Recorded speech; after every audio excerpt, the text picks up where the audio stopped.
Hello అండి, అందరికీ నమస్కారం. Welcome back to our channel చిన్న కథ కాసేపు. అందరు ఎలా ఉన్నారండి? నేనైతే చాలా బాగున్నాను. మీరందరూ కూడా బాగుండాలని మనస్ఫూర్తిగా కోరుకుంటూ ఈరోజు వీడియోలోకి వెళ్ళిపోదామా. ఈరోజైతే పిల్లలకు నేను గుణింతం అయితే చెప్పట్లేదండి. మరొక చిన్న కథను పిల్లలకు చెప్పాలని ఈ వీడియో అయితే చేస్తున్నానండి. చాలామంది పిల్లలకు కథలంటే చాలా ఇష్టం ఉంటుంది. వాళ్ళకు చదువుతో పాటు కథలు, చిన్న చిన్న పద్యాలు అలాంటివి చెప్తే వాళ్ళు ఇంకా చక్కగా చదవడానికి ఆసక్తి చూపుతారు. కాబట్టి ఇలాంటి కథలను కూడా మీరు మీకొచ్చినవి, నేను చెప్పిన కథనే కాదు, మీకొచ్చిన కథలు కూడా మీ పిల్లలకు చెప్పడానికి ఎప్పుడూ కూడా ముందుండండి. ఎందుకంటే వాళ్ళు అవంటే ఇష్టపడతారు. మీరు పిల్లలకు ఫ్రీ టైం లేదు అని అనుకోకండి. అది ఒక 5 మినిట్స్ ఒక కథ చెప్పాలంటే మనకు 5-10 మినిట్స్లోనే చెప్పేసేయచ్చు. కాబట్టి పిల్లలు అన్నం తినేటప్పుడైనా, లేదంటే వాళ్ళు పడుకునేటప్పుడు ఇలా చెప్తే వాళ్ళు చక్కగా వింటారండి. అవి ఎప్పటికీ కూడా వాళ్ళకి గుర్తుండిపోతాయి. కాబట్టి మీరు ఖచ్చితంగా పిల్లలకు మోరల్ స్టోరీస్ అయితే చెప్పండి.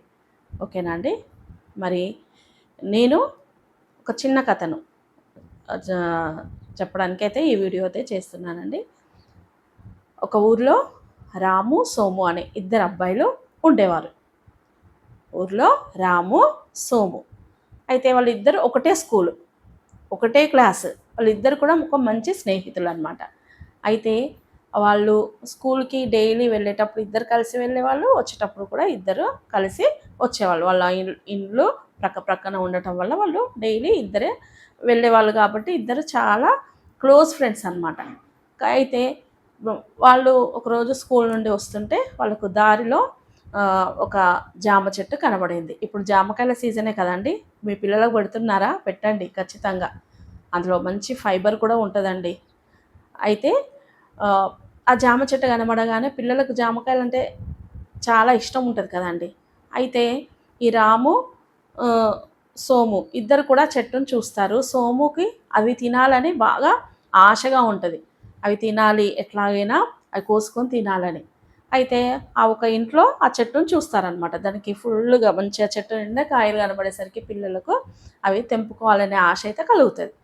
అయితే సోము ఏం చేస్తారంటే రాముతో చెప్తాడు, రాము రాము ఈరోజు మనకి జామకాయలు కోసుకుందాము, ఈరోజు మంచి కనబడుతున్నాయి, బాగుంటాయి అనుకుంటా, చాలా పండ్లు ఉన్నాయి, కాయలు ఉన్నాయి, ఏవో కొన్ని తెంపుకుందాము అంటే రాము అంటాడు కదా, సోము అలా చేయకూడదు, ఆ ఇంటి యజమాని చూస్తే మనల్ని ఖచ్చితంగా కొడతాడు, వద్దు సోము అని చెప్తే సోము అంటాడు, నువ్వేంటి ఇంత పిరికిగా ఉన్నవేంటి, నువ్వు నేను కదా నీకు కోసి పెడతాను, నువ్వు నాకు సపోర్టుగా ఉండు అంతే, నువ్వు క్రింద ఉండు, నేను చెట్టు ఎక్కుతాను అంటాడు. అప్పుడు రాము అంటాడు కదా, వద్దు సోము వద్దు, ఇది తప్పు పని అంటే కూడా సోము అంటాడు కదా, వద్దులే రాము, నువ్వు క్రింద ఉండు, నువ్వు ఎక్కకు చెట్టు, నేను కదా ఎక్కేది, నీకు కాయలు కోస్తాను, నేను కోసుకుంటాను అంటాడు సోము.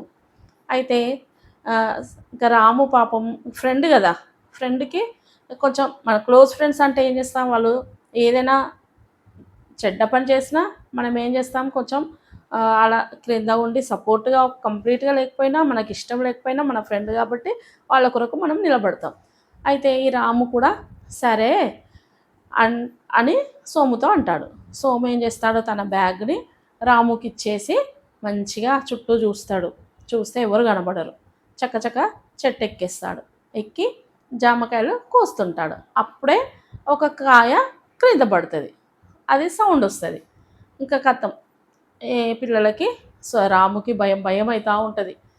ఇంకా ఆ ఇంటి యజమాని ఆ సౌండ్ విని వచ్చేస్తాడు. వచ్చేసి చూస్తాడు. చూసరికి ఇక్కడ క్రింద ఫస్ట్ మనకు చెట్టు క్రింద ఉన్న వాళ్ళనే చూస్తాం కదా, పైన వాళ్ళని చూడం. ఫస్ట్ ఆ యజమాని ఏం చేస్తాడు, క్రింద రాము కనబడతాడు. రాము కనబడగానే ఏంటి మీరు చెట్టు కాయలు కోసి దొంగతనం చేస్తున్నారా అని రాముని టపా టపా 2 దెబ్బలు అటు ఇటు వేస్తూ ఉంటాడు. ఈలోగా సోము భయపడుతూ ఉంటాడు, చెట్టు మీద నుండి చూస్తూ ఉంటాడు. ఈ యజమాని ఏం చేస్తాడంటే ఆ చెట్టు మీద ఉన్న సోముని కూడా దించేసి ఇద్దరిని బాగా కొడతాడు. పాపం రాము చెప్పిండు, వద్దు సోము వద్దు, ఆ కాయలు తెంపొద్దు, ఆ ఇంటి యజమాని చూస్తే కొడతాడని చెప్తాడు.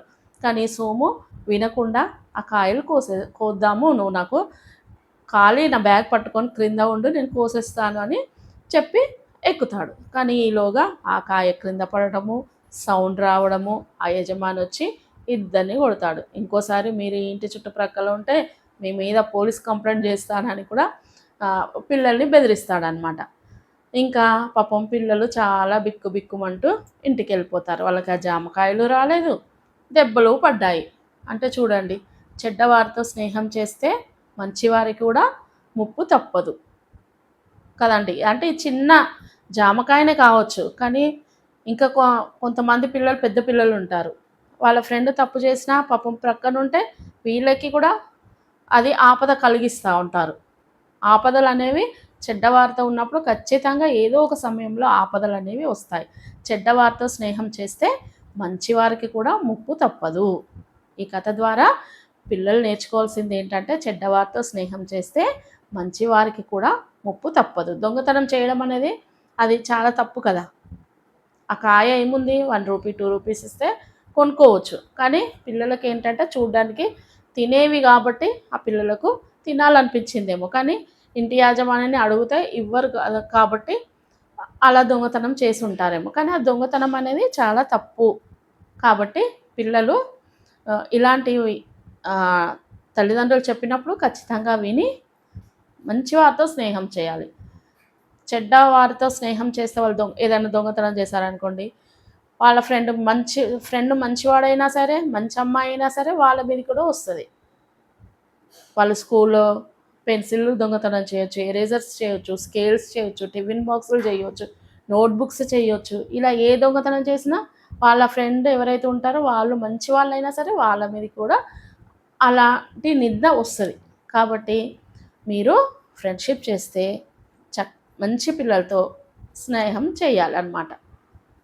కాబట్టి ఈ కథ ద్వారా మంచివారితో చెడ్డవారితో స్నేహం చేస్తే మంచివారికి కూడా ముప్పు తప్పదు అనేది ఈ కథ యొక్క సారాంశం. కాబట్టి పిల్లలు మీరైతే చక్కగా మంచివారితో స్నేహం చేయండి. ఓకేనా?